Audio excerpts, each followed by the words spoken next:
Mais la foule le suivit jusqu'au désert. Parce que la vérité, cette foule n'était pas encore rassasiée de tous les miracles du Christ. Ils l'ont suivi, il fait nuit. Ils ont osé suivre le Seigneur jusque dans la nuit. Ils sont demeurés avec lui. C'est à ce moment-là donc que les disciples s'inquiètent. Je me pose cette question donc. Mais eux-mêmes, ils ont vu qu'il faisait nuit. Ne pensez-vous pas que certains qui ont vu la nuit en train de tomber se sont retournés, bien sûr.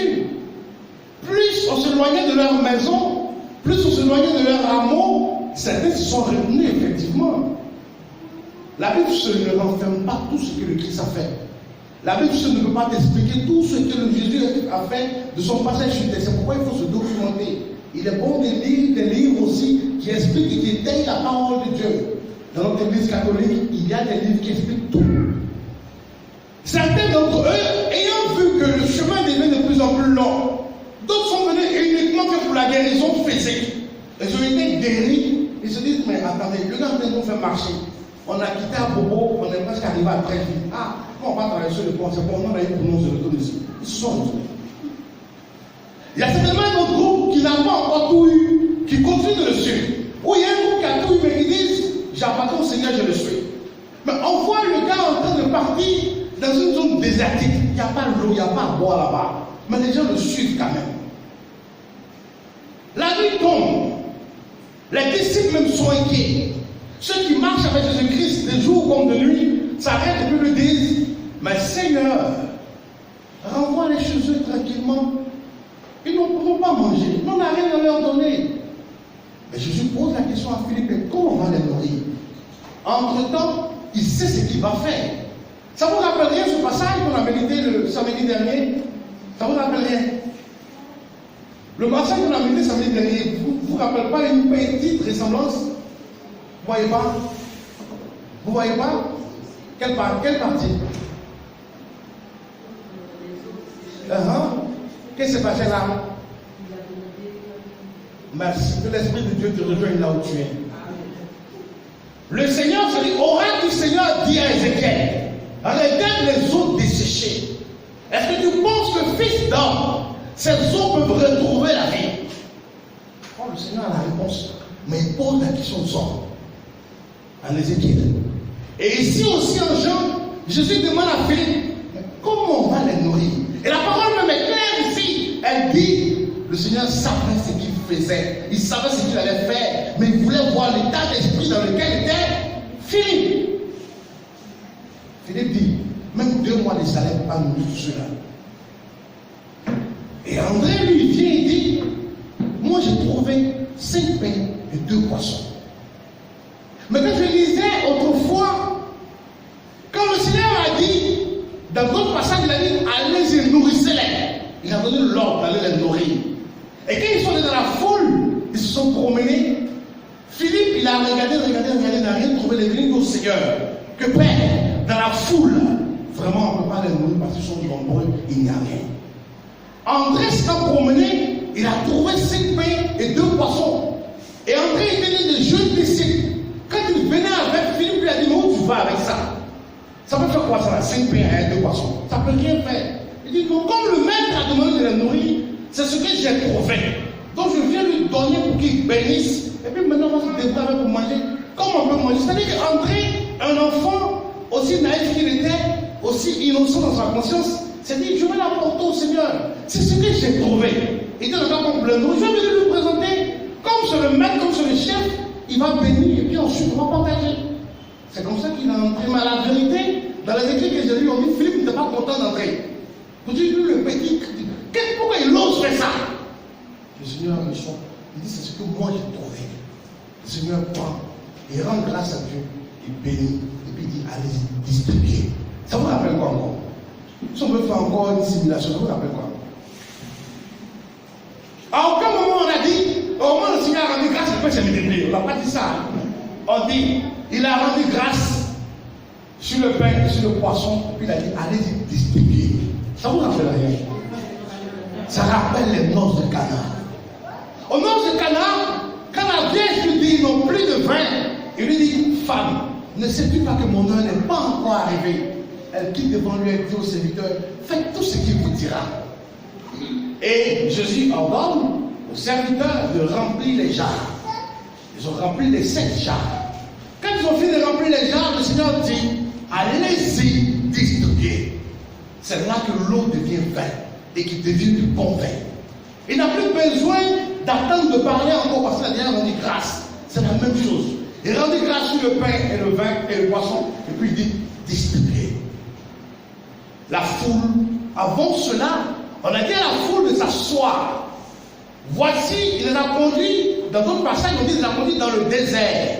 Mais à ce lieu-là, en ce lieu, on a dit quoi dans ce passage? Il y avait de l'herbe verte. Il a dit, faites asseoir la foule. Dans le désert, le Seigneur a trouvé donc un oasis. Il les a fait asseoir là, dans l'herbe fraîche. Que dit le psaume 23? L'Éternel est mon berger, je ne manquerai de rien. Il me conduit où? Dans de verts pâturages, à cause de son nom. Il a conduit donc le peuple dans ce désert visible, mais dans lequel il y avait un oasis. Il y avait un espace vert. Il leur a dit, asseyez-vous, faites-les asseoir.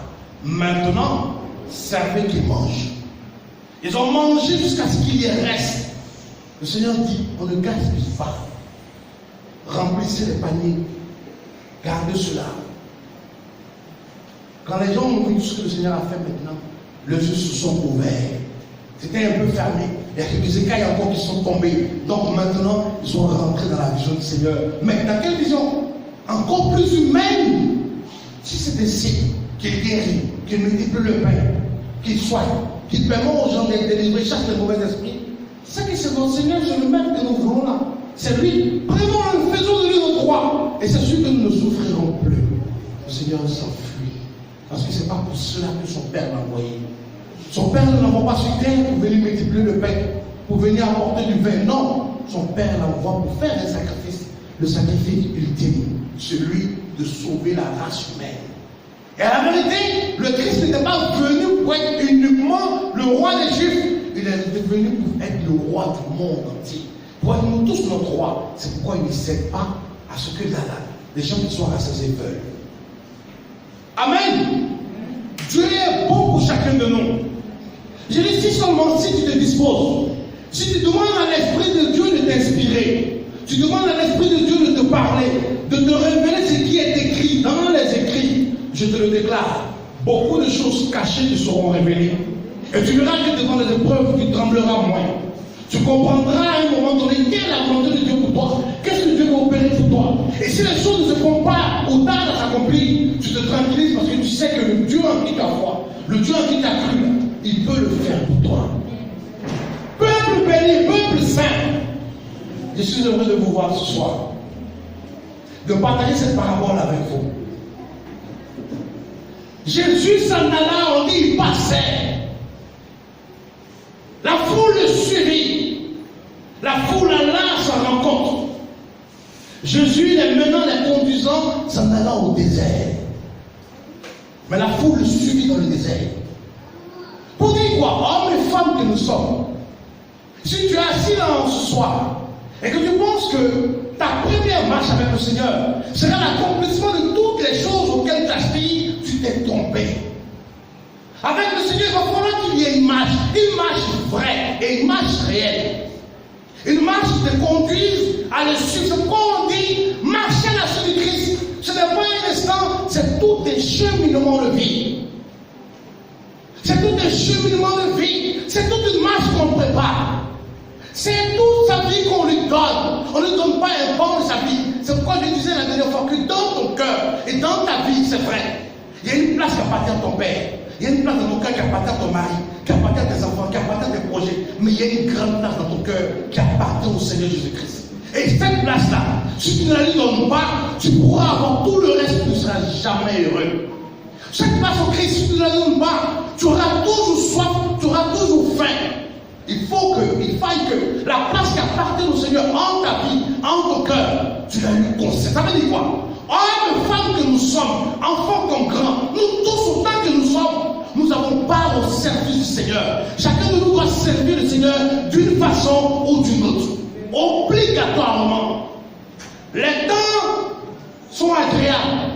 Les temps sont doux, les temps sont aimants. Nous tous on crie, le Christ revient, le Christ revient. Mais quand il reviendra, il te demandera, qu'est-ce que tu as fait pour moi? Qu'as-tu fait pour moi? Chacun de nous, c'est pourquoi je le dis. Et le Seigneur me le révèle tout le temps. Autant que nous sommes en mission quelque part.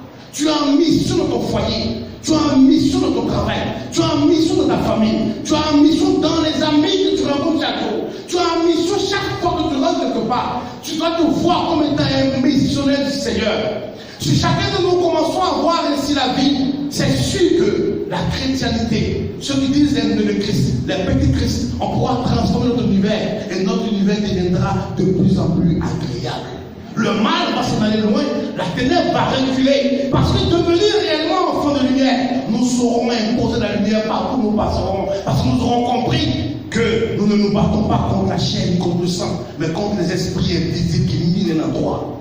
En ce moment-là, tu deviens un enfant de prière, un enfant qui prie à tout moment, un enfant qui n'attend pas un moment donné pour dire non, moi je prie le soir à partir de 20h, non.